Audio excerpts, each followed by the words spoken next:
I'll move over this way. Get a crick in my neck. Oh, yeah.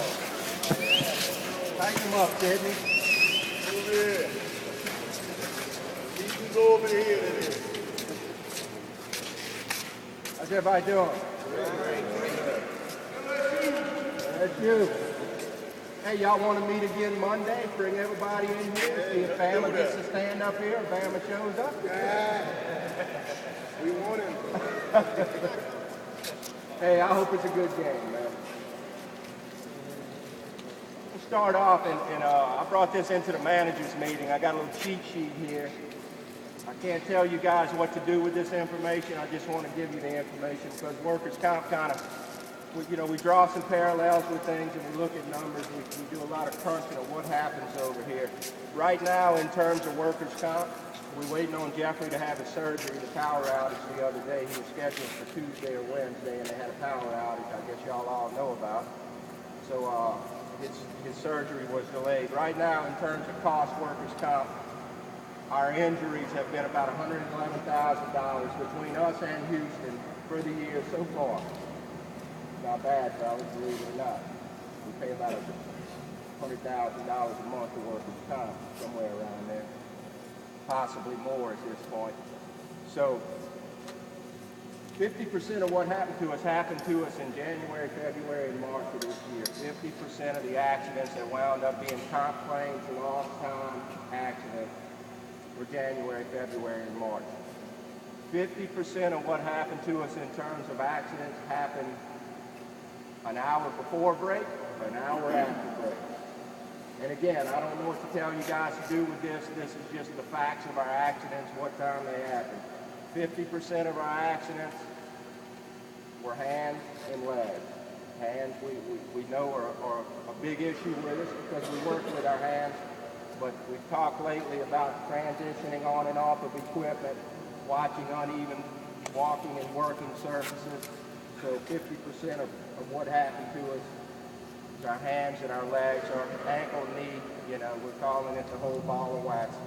40% of the injuries were we were struck by something. 50% of the injuries wound up being a strain, a sprain, or a contusion. So between the two facilities, again, when it's all said and done, I think our TRIR will stay intact. It's going to go up a little bit due to this last accident. We've had a good run over here. We've had a good run because we paid attention to what we're doing. We paid attention to how we're doing it. And we have to continue to do that, fellas. Fixing to get into the holiday season, fixing to get into cold weather when your hands don't want to cooperate with you. So just make sure that we're all watching one another out there. Moving into watching one another and observing one another and what's observable. Anybody tell me what I put on the sign-in sheet this morning? Leadership, management, supervision. What's the difference in those three words? Can anybody take a stab at it? There's no right or wrong answer, man. Give me something.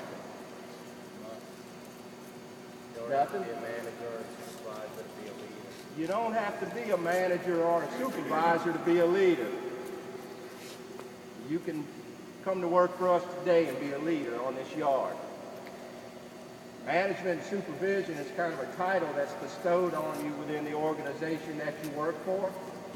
And when you have that title, you are in fact a manager.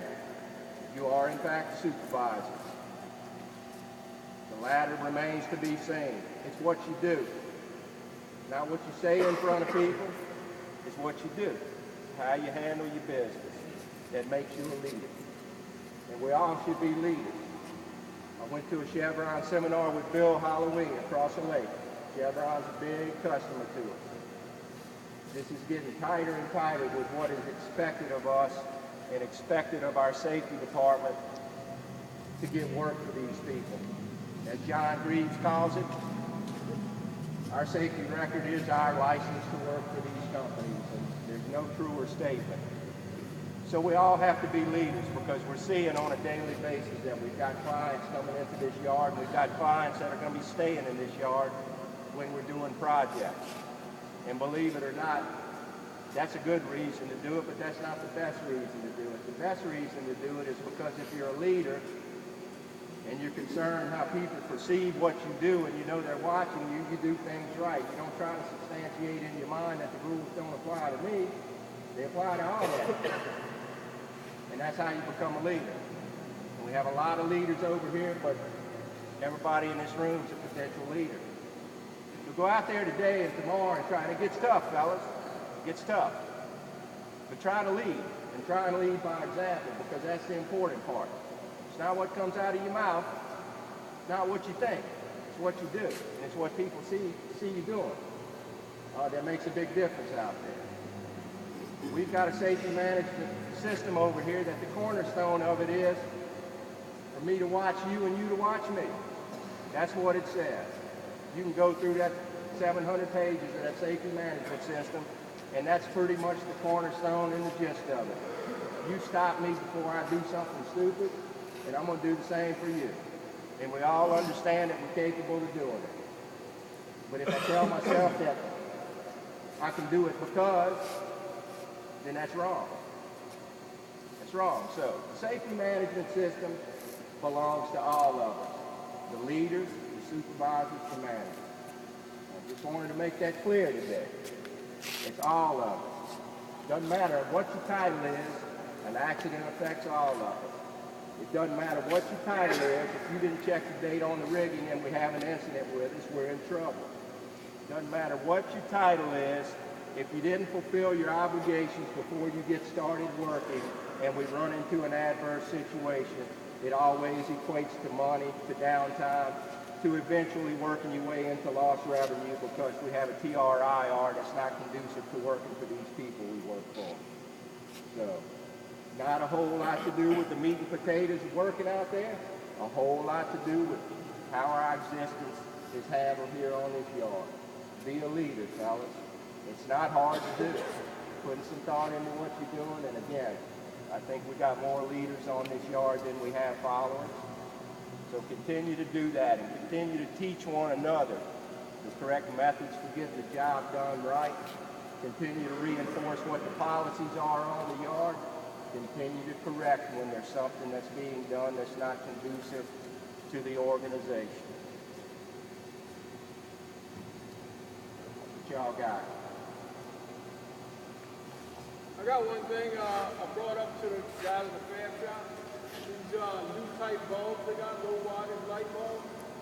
If they break and the mercury comes out of it, fellas stepped on one, he won't be working for a while because that mercury gets in your skin and it messes you up.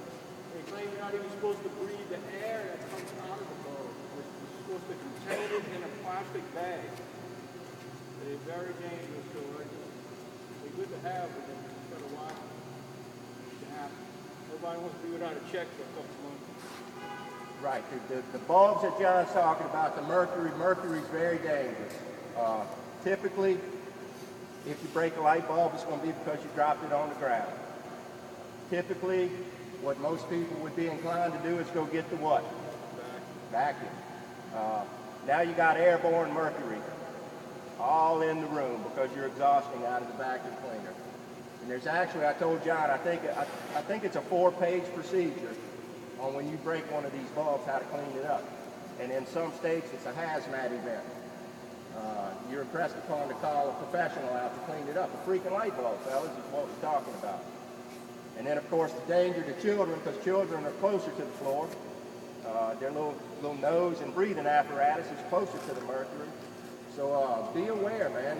Some of these consumer products that come into the house are very, very dangerous for us. We're fortunate at work because we try to inform everyone as to what the hazards are. I don't think we do such a good job at the house, you know. And if you compared household accidents to accidents that are involved at workplaces, I'm sure the number is far greater, and I'm sure the severity is far greater because we know what to look out for here. We've got the training controls in place, you know. We've got the observation controls in place. We've got the safety management system, which is an administrative control that the company impresses upon us. This is how you need to do your job. So carry that over.